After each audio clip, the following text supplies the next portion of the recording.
Indonesia menyebut angka kematian bayi akibat penyakit jantung bawaan kritis masih cukup tinggi. Hal itu ditunjukkan dari 376.610 kelahiran bayi periode Januari hingga Juni 2021, 1.000 jiwa diantaranya meninggal dunia akibat penyakit jantung bawaan kritis. Satu penyakit yang dikhawatirkan karena bisa menyebabkan kematian pada bayi, sebab terdapat kelainan jantung sejak di dalam janin. Namun Tribuners bisa mengantisipasinya dengan pemeriksaan yang dilakukan sejak bayi masih dalam kandungan. Dikutip dari Tribun Health, bayi yang menderita penyakit jantung bawaan biasanya memiliki berat badan yang bagus, dapat menangis dengan baik, respon bagus, dan secara keseluruhan normal.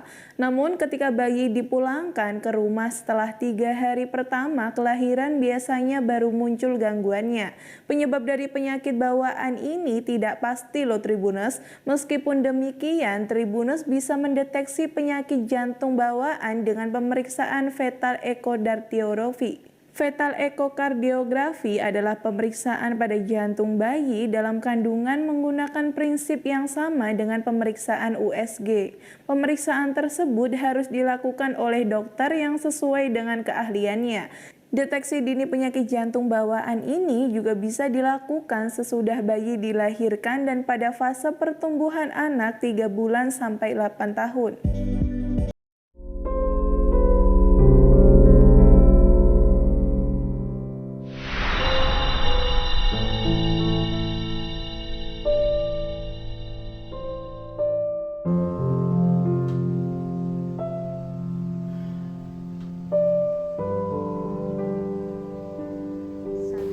Aku masuk teknik instrumentasi karena satu hal, ingin membuat sesuatu yang benar-benar bisa menyelamatkan nyawa di bidang instrumentasi medis.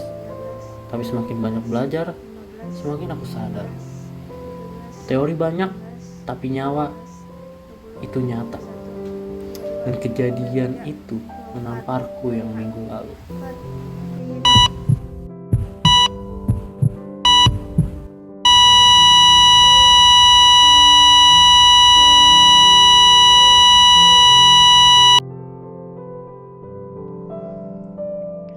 Di sini kami sudah melakukan yang terbaik, akan tetapi ada beberapa kendala, yaitu kami kehilangan data denyut untuk beberapa detik dan sensor terlepas tanpa terdeteksi.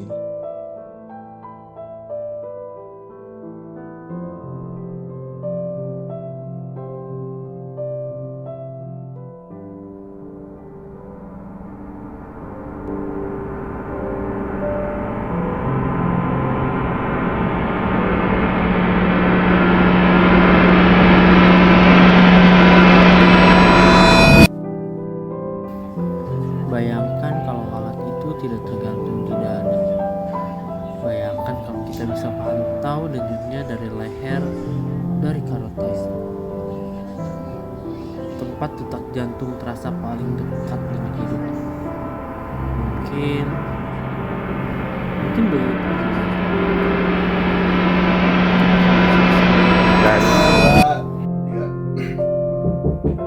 Masuk. Dok, alat yang kemarin kita buat sudah selesai dikalibrasi dan siap dipasang. Oke, bagus sekali. Kali ini kamu akan coba untuk belajar langsung mempraktekannya pada bayi sungguhan. Dan ingat, ini adalah bayi sungguhan, bukan percobaan lagi. Kamu harus lebih berhati-hati agar pasien tidak mengalami masalah. Baik dok, saya akan berhati-hati. Tapi saya ingin bertanya, mengapa kita menggunakan sensor karotid yang ada di leher pada bayi tersebut? Mengapa tidak menggunakan denyut-denyut lainnya seperti yang ada di pergelangan tangan pada umumnya? Pertanyaan bagus.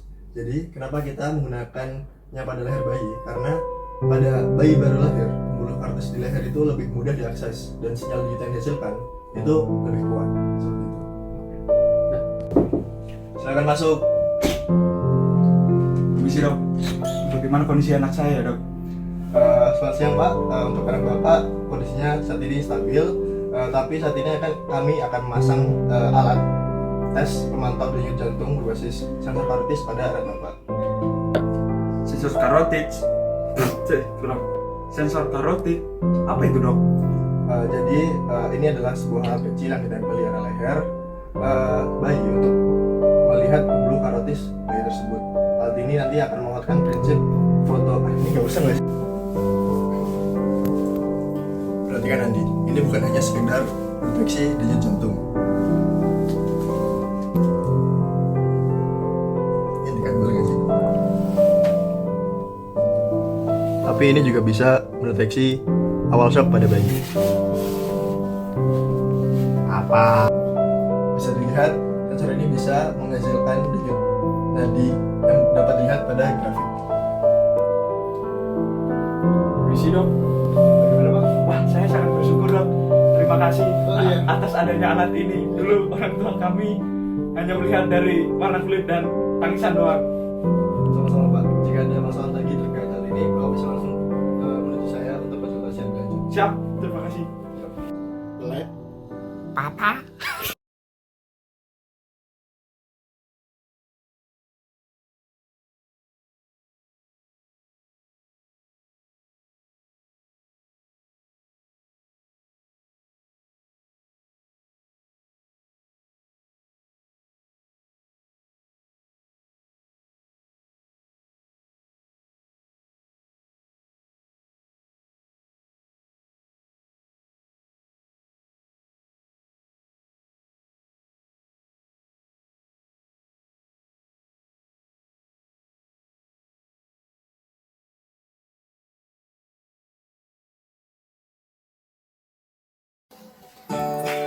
Assalamualaikum warahmatullahi wabarakatuh. Perkenalkan, nama saya Evan Javier Firdaus Malik, NRP 2042241010. Di sini saya akan menjelaskan tentang hardware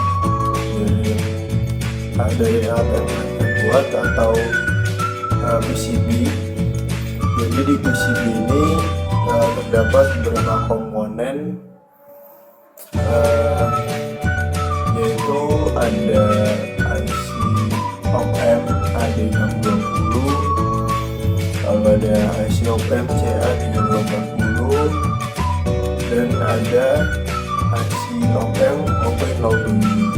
Lalu juga ada komponen seperti resistor, kapasitor, dan resistor variabel.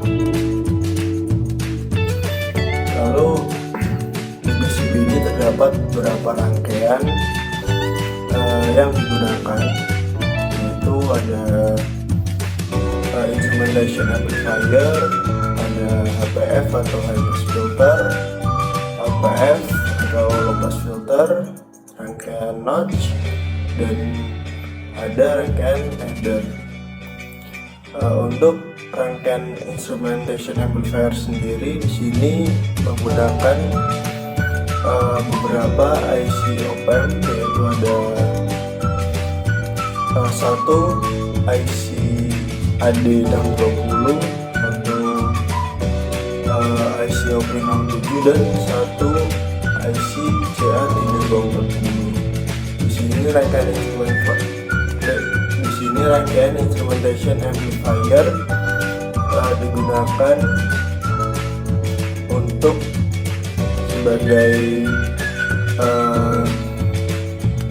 masukan awal dari sensor yang akan masuk dan dilakukan penguatan di instrumentation amplifier ini. Setelah dari instrumentation amplifier maka akan masuk ke HPF, yaitu high pass filter.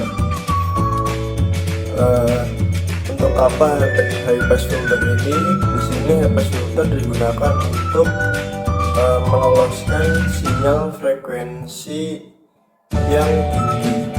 Di sini kita menggunakan high pass filter dengan frekuensi cutoff yaitu 0,05 Hz. Jadi sinyal frekuensi dengan frekuensi yang di atas 0,05 Hz akan diloloskan. Lalu selanjutnya akan menuju ke low pass filter. Di sini low pass filter sama seperti akan tetapi di sini low pass filter akan meloloskan sinyal frekuensi yang di bawah frekuensi cutoff, yaitu kita menggunakan frekuensi cutoff 100 Hz. Lalu selanjutnya ada rangkaian notch. Rangkaian notch di sini digunakan untuk memfilter sinyal frekuensi kira-kira AC 50 Hz. Lalu setelah dari rangkaian notch akan menuju ke rangkaian adder. Sini rangkaian adder digunakan untuk menggeser sinyal analog negatif agar menjadi dari rentang negatif ke positif akan menjadi ke rentang 0 ke positif agar bisa dibaca oleh mikrokontroler. Terima kasih. Saya percaya bahwa teknologi tidak harus mewah untuk menjadi bermakna. Yang penting adalah apakah ia hadir di waktu yang tepat dan pada orang yang membutuhkan. Saat ini, alat ini mungkin masih dalam tahap awal. Masih akan terus kami uji dan kami sempurnakan serta kami validasi. Tapi saya yakin suatu hari nanti akan ada seorang bayi di sudut ruang ICU dengan dejutnya tetap terdengar karena alat ini bekerja dalam diam. Dan saat itu terjadi, saya tahu semua waktu, kegagalan, dan perjuangan ini tidaklah sia-sia.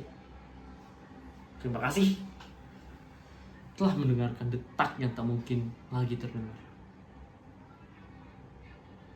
tapi selalu berarti. Banyak orang bertanya, apa nggak susah memilih sensor karotik per bayi? Bayi itu kan baru lahir. Bagaimana dengan bayi yang newborn? Jawabanku selalu sederhana. Iya, kita bisa. Dan karena mungkin tidak ada yang lain yang sedang melakukannya. Di tempat-tempat terpencil, tidak semua punya monitor jantung bayi canggih. Tidak semua rumah sakit bisa memantau bayi prematur 24 jam penuh. Tapi kalau ada alat murah, kecil, ringan, bahkan bisa dibawa kemana saja, bukankah itu membuat perbedaan? Stop. Setiap detik berlalu bisa jadi pembeda antara hidup dan mati. Dan alat ini bekerja diam-diam untuk memastikan tidak ada detik yang terlewat. Ia membaca, menekan, ia memperingatkan. Dan dalam heningnya ia menjaganya. Top. Kami memperbaiki komunikasi antara dua device, mikrokontroller dan antar mukanya. Kami tidak berhenti karena kami ingin tahu detak jantung yang tidak menunggu. Stop. Abang gak usah teriak, kocak. Dan ini adalah alat pendeteksi denyut karotis pada bayi. Alat ini bukan hanya sekedar proyek tugas akhir, bukan hanya kotak dengan sensor dan sebuah kabel, tapi ini adalah upaya untuk mendengar detak kecil yang sering diabaikan dan menyelamatkannya.